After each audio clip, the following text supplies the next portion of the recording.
This is the Big O Show. This is the Big O Show. All righty, there he is. Is there any truth, Omar, that you were trying to sell to a life insurance the last couple of weeks because you started working for Prudential and you said this would be a really good in for me right now? I've been predicting that the line would get him killed. Let me sign him to this because I can get a good commission. I heard that you were trying to push some life insurance on Tua. Any truth to that? No. The two mistakes that we made as an organization, if we're going to think about it,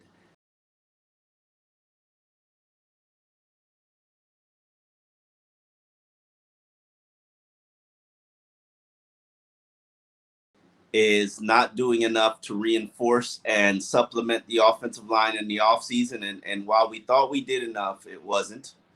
And can I stop you there? Is it more about it was the wrong philosophy? Dude, nobody breaks in 4 or 5 linemen at one time. Nobody does that. Nobody. I mean, 3 is a mission. Kansas City was doing it last night. They put in the center, and the kid snapped the ball over Mahomes. And then the kid on the far right, the right tackle, he was out last year for COVID in his rookie year, so he's back this year. So they have 3. And if you look at Kansas City, they kind of been flying on the seat of their pants since the Super Bowl. They haven't really been playing great football, actually. Been too good. 2 games. No. Since last year, they've been living on their incredible talent. They haven't been playing the kind of football that really dissects and tears teams apart. They've been challenged a lot more, overall. But my point is the philosophy of using so many linemen. You know what I thought about last night, Omar? What's that? I thought of Andrew Luck.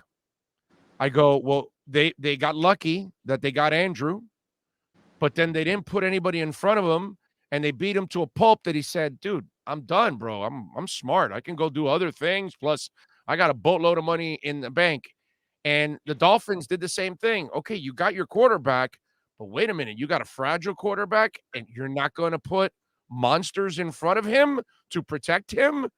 That's poor planning. That's where I have to legitimately take the shot at both Greer and Flores on this one, that they did not think this out thoroughly enough, and they did not do enough to protect Tua, considering you weren't drafting Cam Newton or Ben Roethlisberger or even Ryan Tannehill, who could take a beating. You know what I mean? He was kind of like a Timex watch.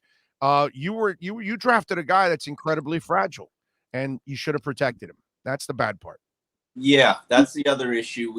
There is a durability, fragility aspect to Tua that we have to factor in and enter into the equation. But let's be real about this.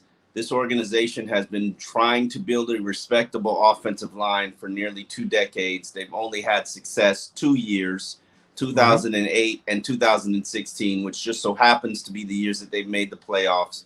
The amount of resources used to do this and money spent to do this has just been astronomical, and it just hasn't gotten done. I mean, right now, Brian Flores is on his 4th offensive line coach in 3 seasons. Although I don't blame the offensive line coach here. You're asking him to do way too. Dude, what offensive line? No. Omar, what offensive line coach is going to make 4 rookies studs? Come on. I don't care. These guys have multiple games of starting experience. You chose to go with Michael Dieter as your starting center. That was a conscious choice and decision He's not the worst player on that line. No, hey. I'm not arguing with that. Okay, all right. Okay. But if we're gonna go across the board and we're gonna point fingers on by the way, he is one of the few that has shown improvement. He's okay. And I'm not arguing that he's not okay. But if we're going to say how many members of the Miami Dolphins offensive line would be starting right now for 0? I didn't even say the team. Come on, let me say the team first. Zero. They struggle to start at the University of Miami. Zero. I'm not going to go that harsh. I know. I think Robert Hunt might be the only guy who would start for 10 other NFL teams. And maybe Liam Eichenberg can develop into a player that you have confidence in as a starter. And, you know, I'm not opposed to it. My thought is, and this is something that I've been thinking and pondering and calculating. I talk about the Unicorns a lot because that was the last successful offensive line that you had. And the birth of the Unicorns was a byproduct of you firing 3 guys a month into the season and saying, hey, 3rd round picks, 4th round picks, we don't need you. Take a hike. You guys suck. We figured it out. We're going to go with these old guys. And right. Bushrod and, you know, and yes, that line had a lot of talented 1st round picks on it. Yeah, Bushrod couldn't move anymore at that point. But he was a finishing piece. They said, young guys, out the door, Bushrod, you're in. And that. Yeah, but the difference with that is you're anchored with Pouncey, Albert, and who was the 3rd guy? They had 3 quality guys. Who am I missing?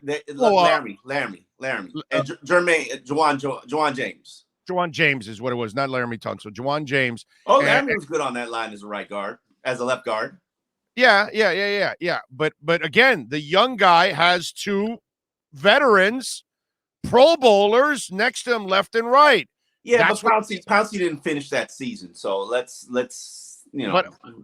But my point is, at least you had guys there that can play. We're proven we're pro freaking bowlers. Yeah, they're not just guys. We're talking. Pouncey had played at an elite level, and so did Brandon Albert. These guys were studs. Yeah, at that point they weren't the same kind of studs. But my point is, that's what this line needs. I think even with some of these young guys, if you had 2 or 3 veterans sprinkled in, stud veterans, even stud veterans that are a little bit on the decline, this line would be much better than what it is. Eric Flowers would have made the line a lot better than what it is right now, because it would have been one piece, one spot that you don't really have to worry about. And you can say whatever you want about him and how he wasn't a top shelf starter or how he's playing in Washington right now. I'm sorry, but he wouldn't have been a problem. Right now, you got problems and leaks everywhere. And let's be real about this. The 1st round pick that you used on Austin Jackson isn't looking too good right now because he's getting space. He's getting space bashed in. Yeah, he has not. That's why I say Dieter's the last guy we got to pick on, because Hunt has definitely looked good. Dieter's actually shown improvement. I can't say that about anybody else right now so far. And it's unfair for Eichenberg because he just got here. But on the left side, I can't say that those guys have improved more than Dieter has. I haven't gone over the film yet, but Solomon Kinley, he played well in the 1st game. I really didn't see. Now, what were the protection issues? And that's an everybody issue. That's a tight end. That's a wide receiver. That's a running back. You know, because I know fans just say sack, it's on the offensive line, but that's not the case. That's not reality. But everybody has to do better in order to protect this quarterback, whoever the quarterback's going to be. And right now, if you're going to talk about what the Achilles heel is of this team, it's the offensive line. By the way, Eric Flowers doesn't start in Washington. Oh, does he? Some guy named Wes Schweitzer. Okay. An undrafted free agent from Atlanta is the guy starting over Eric Flowers. Wow. Yeah. Maybe you could trade for him again. Well, if you can't make that starting unit, I guess they were right in cutting them because obviously he can't even get it done over there. I mean, they even picked up some of the salary. And then Washington got the rest, and he can't even start over there. So that's kind of hurting. And then here's the other thing that I got to pick on the offensive coordinators for. And he's both our boy here. How I know, even though you were rooting for Albert and all that, and I'm honest about Jakeem as a receiver, all that. Hell, I was telling you, we have a bunch of receivers. Now you don't have to use Jakeem. It's a beautiful thing. Why the hell is Matt Collins not playing? That's something that needs to be asked at 2 p.m. How is Matt Collins not playing over Albert Wilson and Jakeem Grant when he has he has been the more consistent player. He makes plays when you need him, and he helps you on both sides of the ball, where Albert Wilson doesn't even help you on special teams. This guy helps you on special teams on top of all of that. And he's a captain. But I saw Mac Hollins wearing a red jersey earlier in the week. Red jerseys usually designates don't touch this player. There's an injury here. But he wasn't on the injury report which made me like, this doesn't translate. And I'm thinking, okay, maybe it was just a scout team jersey. He wasn't wearing, he was trying to hide it. And so I didn't really understand what was going on there. He had diarrhea. He had diarrhea in a collision. There would have been an explosion, so they didn't want to. They wanted to avoid that. That's what happened. Yeah. So you make a valid point. Should they be playing Jakeem Grant as receiver? No. Anymore. No. And I tell you that, dude. Yes. Didn't I say that? I even reasoned with you. I go, the best part about having all these receivers is that you don't have to use Jakeem anymore, because you know what happens when you use Jakeem at wide receiver. Jesus, dude. And they still used him at wide receiver. And by the way, I need you to do me a favor. You need to go into the locker room. With no locker room. And no, but you still got to sneak in and grab Albert Wilson's pants and paint them as shorts. And then he'll catch everything in sight. Okay. I have expected so much more from Albert Wilson based on what I've seen, and it just hasn't shown up yet. And yeah, the 2 drops is not great. I can't explain let's not get all caught up in the Buffalo beatdown, because I'm sorry, you're not in the same league as Buffalo. No, you're in the same division, but you're not in the same league as Buffalo. And it's still one game. And let's put this even further. Was it all Buffalo? No, because you were in the red zone or in scoring territory 4 times in the first half. If you had just kicked field goals, the score would have been 14-12. Second half, whole new ball game. If you had just kicked field goals. But I mean, how does Parker drop that ball, dude? You can't drop that ball. There's no excuse for that, man. Devontae, your team needs you badly, dude. That was a huge touchdown if you get that. They could have led at halftime. That's how many times they were in scoring position. And I got to give the defense much props there, because they adjusted and gave them a chance in that first half. I'm not about to crown the defense, because I expect it. You can't start every game by allowing. I didn't crown them, but they made up for the crappy 14 points that they gave up. You can't start every game allowing a 40-yard run. You're right. You're right. And they've done that twice now. The linebacker play has been a disaster against the run. Yeah.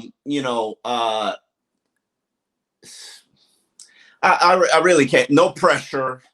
No pressure. No. I'm not going to sit here and crown them. Like there were a couple times, dude, that Ogba was right there. Ogba would have 6 to 8 sacks right now if we delivered on the right there. You're right. You're right. He is a step slow from being a $18 million a year player. And I said it to him last week. I was like, you know how many? You missed 3 sacks, just missed them. And he's like, yes, I know. And this week we had another 3 on the pile, and he got half a sack. And dude, he hit Josh Allen good a couple of times, because he was right there. The second it was released, he was nailing Josh Allen. And it was and to Josh's credit, and a couple of those times, it's not where he's in the pocket. He's kind of rolling away from Ogba. So it makes it even farther for Ogba to get there. And he's right there, dude. He's right leaving there. So much money on the table right now. But I'm you know what? I hate this. I know this is going to sound homerish on my part. I'm effing loving his effort. He at no point has he let up, dude. He's playing for money. Well, you playing for money. I love guys playing for money. Right. Yeah, amen. Mike Gesicki should be playing for money right now too, but he can't get on the field. Well, that's not it's not his fault when the line can't block. And okay, so now we roll over to this question. Wow, you putting the line can't block? How about Mike can't block? Yeah, Mike. Well, Mike couldn't block ever. He's not there to block. But here we go now. Are we going to go to max protection now more often? Should have been a max protection. No, but I mean, like practically like 90% of the time. I mean, right now you're facing Khalil Mack, like. No, and the other dude. Oh, I'm sorry. Khalil Mack isn't there anymore. No, it's the other dude, the Walker, whatever the hell it is, the crazy white dude that has got incredible energy and a motor. I'll look up his name now. But yeah, no, they've got two guys that can get after the quarterback for the Raiders. That's going to be a pain in the ass. And by the way, the Raiders have shocked me the way they've played. I got to give them some props, man. I mean, that's pretty impressive. Good coaching, good front office too. Max Crosby is the name of that crazy bastard, and then Ngakoue is on the other side. So they got a couple of guys that are going to be a pain in the ass. It ain't no Clean Farrell or whatever. That was a monster bust for them. A top 5 pick that's been inactive the first 2 weeks. Greg Russo, 2 sacks. Jesus Lord. Yeah. Yep. He got in. He got him yesterday. He did. And Jalen Phillips got 3 tackles. Woohoo! Yeah, he played 18 snaps. Yeah, I know. But Charlie played 20. I'm curious what happens if you just have Jalen Phillips with his hand in the ground as a pass rusher. Now, I'm not. The problem is it's a 3-4. If he can't get off as it is on a 4-3 at this level and a 3-4, they'll eat him up. He's further away from the quarterback. So in a 3-4, I don't know. I don't know. I think they need to reconsider a lot of things that they're doing. I think they need to reconsider. There's no reason that Liam Eichenberg shouldn't be competing with Austin Jackson for their starting left tackle spot. None, 0. Or right tackle, since it is to his blind side. It might be his job now that Jesse. I mean, we know the situation with Jesse. It's only a matter of time before that knee flares up on him. And he gave up a sack. That was a terrible sack. That was a terrible sack. There's no excusing that sack. None. 0. Wasn't a blitz. Wasn't a misidentification. No, the guy just got a slow guy just got all the way around you. If you're going to go down this route already, then you might as well put Eichenberg in there and just find out which one of these 5 guys are going to stick by the end of the year and which are the ones you're going to get rid of at the end of the year or move them to backups or anything like that. But if you don't get them playing time, you're never going to find out about these guys. What you do know is Jesse's not your future. Jesse is your 6th guy. That's what he should be on this team. You've got to find 5 starting guys. And so you got 5. It's hard to defend Jesse Davis after what he just did, which is get your quarterback hurt, which is the cardinal sin of all offensive linemen. But yes. Jesse's been generally the most consistent guy that you have for years. That's not saying much. That's like, as the late, great Mad Dog would say, that's like being the valedictorian of summer school. You know what I mean? It's just, it just doesn't work, bro. Listen, I'm not opposed to reconsidering anything, but I will say this: a beatdown from Buffalo shouldn't be the time that you start to reconsider your whole life and start to re-envision your team. I'm sorry. How many years have you been beat down by Buffalo? Like, when have you played Buffalo well? 6-1, bro. 6. You're 1-6 in the last 7. So yeah.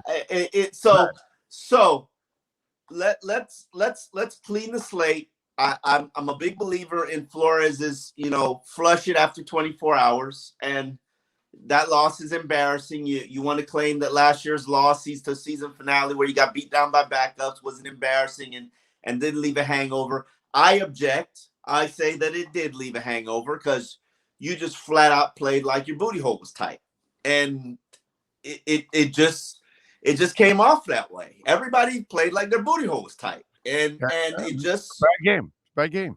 You can't. There's no way around it, bro. It's a bad game. You flush it. You go to Vegas. You dial in, zone. You dial in. You ride your horses. Myles Gaskin. You haven't gotten the most out of him. Clearly you haven't leaned on Devontae as much as you possibly can. Obviously you got to figure out a third receiver situation because I don't know if Will Fuller's coming back. And Jacoby Brissett, I don't expect Tua to play. I'm sure he's going to try to practice with bruised ribs, and that's great. But the last thing I'm doing is sticking a fragile, small, durability challenged quarterback out there with a flat jacket on, and then expecting him to perform well.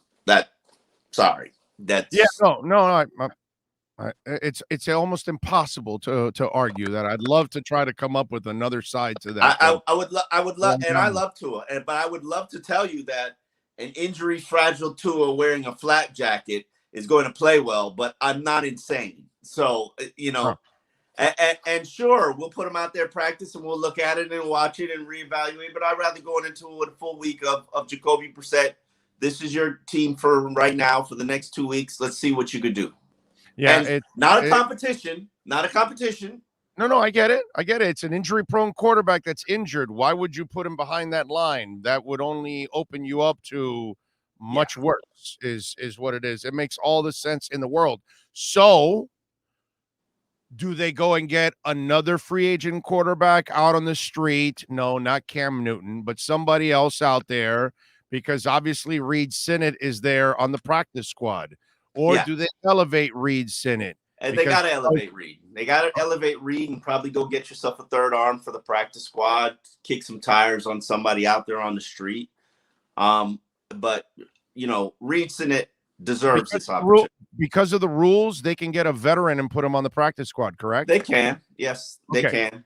They'd have to probably remove one of the players, the veterans on their practice squad. Like Jabal Shear is, like you're saying, on one of those slots? Jabal Shears or Bobby Hart. Yeah, they'd have to. Or I think they can Pat Reed, Patrick Laird, and Munson, Calvin Munson. They can do a number of things. Right. So I don't know what veteran is out there, to be honest with you. So I can't. They can sign Cam Newton as a veteran. Not that he's ever going to do that, but yeah. They can sign anybody they want to the practice squad right now. So, do you know anything about Fluker and how long was he out till or some crap? I forgot about that because I'm sure they're probably going to kick those tires again. They signed an injury settlement, so you can't come back for I think 4 games. Don't quote me on that. Once you sign to an injury settlement, it's like the amount of weeks that you're paying for is when you can't return. And lo and behold, we don't know what kind of shape Fluker's in at this point, because if you got a leg injury and you can't run and you're already a 350-pound man, I'm sorry that expecting him to come in and instantly fix your problems is probably not realistic. I don't know how he's been training, but he's been heavy his whole life. So, you think he's going to be on a diet? I don't think so. No, there's very few of those guys. There's a couple freaks that actually have done that, but very few of those guys that have actually. Man. A lot of what I'm seeing now, the new trend is offensive linemen when they're done playing. Like, have you seen Mike Pouncey and his brother? I know. Holy crap! Yeah, they're like at 260. Yeah, and it's quite impressive to see. The offensive line reverse is just a masterful thing. I don't know how they are doing it, but God bless them. Yeah. Well, they're smart, bro. It's they beat up their joints as it is with those 300+ pounds. They don't want to carry the weight.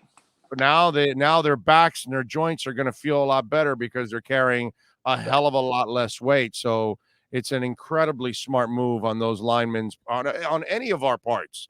If we could actually lose the weight, so we can put the stress on our bodies, because Lord knows I'm doing it on a consistent basis. I weighed myself today in the Publix, and I'm quite pleasantly surprised. I'm not as heavy as I thought I was. The dieting and the exercise is working now, and now I got about another 8 to lose. So I'm proud of myself, Big O. Proud of myself. I'm proud of you. I'm depressed with myself, but I'm proud of you. So hey, I've seen you do it. I've seen you do it and gain it and lose it and gain it and lose it and gain it and lose it. You know how to do it, so you just I know how gotta to do do it. it. I know how to do it. I just haven't found the motivation again to do it. I got to find some kind of motivation or something. I don't know what it is. Living, Maybe, Big O, living. yeah. That would help a little bit. Yeah, I would definitely extend it. Although with my luck is I'd lose all the weight. I'm really skinny, then I have a heart attack and die. So it's just kind of the way it goes too. You know what I'm saying? So, Hey man, it sucks getting old. It does. I also checked my blood pressure, which was just astronomical, and I'm like, damn, how do I fix that? before we go, anything else that was on your mind from yesterday that you want to get off your chest? No, I'm riding Cover it. Brissett. I'm riding Brissett. I'm leaning a little bit heavier on my run game. I'm trying to figure out a way to make Gesicki work for me. Because I'm sorry, there should be no reason Seth and Carter's starting over Mike Gesicki. I no disrespect, but everybody started over Mike Gesicki now. Come on, this is a guy you're gonna potentially put the franchise tag on.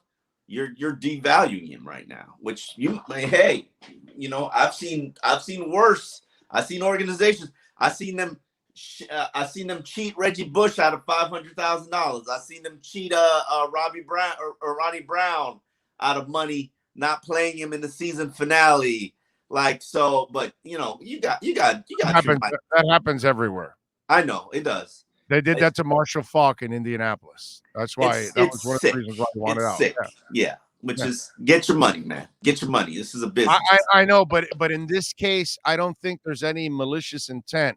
I think he's game planning, and he knows his line is struggling, and so Gesicki's not the blocker, so he's got to use the guys that might be more blockers and can maybe catch the ball a little bit and be somewhat of a threat. My partner David Feronis, we got Gesicki last week, and man, when for Feronis, I give him credit. He asked some tough ass questions, and he asked Gesicki, any concern about your blocking keeping you off the field?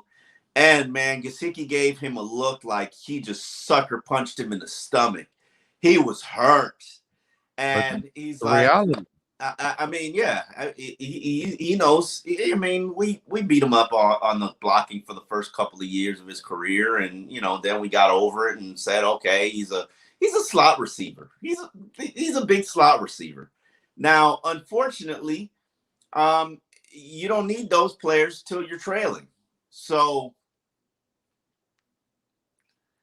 right, what are we gonna do? How are we gonna figure this out? By the way, Pelissero has reported Tua Tagovailoa underwent further tests this morning on his bruised ribs, and my understanding is those didn't reveal any major issues. X-rays were negative, so it'll be about pain tolerance and functional moving forward. How about that? So basically, shoot him up and put a flak jacket on him and see how it goes. Right. Well, I mean, and let me tell you something. For Tua, he has the label of fragile, and he knows it, and he had to fight it off from people talking about it. Well, now it's reared its ugly head, and if he doesn't play, people are gonna continue. So if this may like force him to try to get back on the field a little faster, so that perception dies. That might speed up the Deshaun Watson trade too. Well, those things are done until next year. His legal issues won't be done before the trading deadline. So that's he's not on the commissioner's exempt list. Well, watch Houston try to play him this week, and watch him go on that list right away. The commissioner hasn't done anything because Houston's done everything for him. They have casted him aside. They're not doing anything. So the commissioner's clean right now.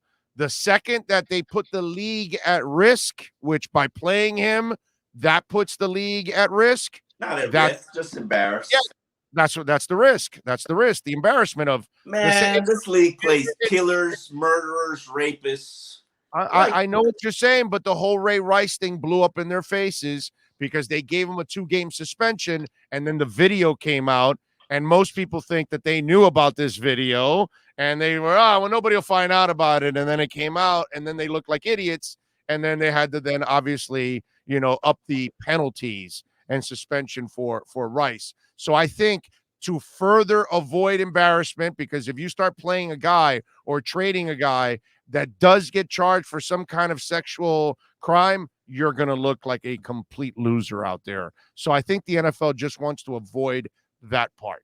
That's all I'm saying. They'll get past it. Pittsburgh survived. Yeah. If you could keep the evidence out, you'll survive, is what I'm saying. Yes. Big Ben kept the evidence out and he survived. But the question is, we don't know anything about this case, dude. Nothing. There are so many women involved. We don't know if there's any emails, any videos, any pictures. We have no idea. And so I think they want to be thorough about this, because if it does come out, dude, they're going to look terrible. If they wanted to be thorough, they put them on the commissioner's exempt list and wait for the evidence. And I don't know why they haven't, because you put people on the commissioner's exempt list for less. Yes. I know. It's crazy. All right, appreciate you as always, man. Great segment, my friend. We will talk later on in the week. A little Vegas. Yeah, man. They got to get better pass rushing, no matter what. I'm with you. Be good. Along the many problems that need to be fixed. So we'll see how good this Flores is at fixing these issues. Let's see. Handling a little adversity. A lot of adversity this week. All right, be good.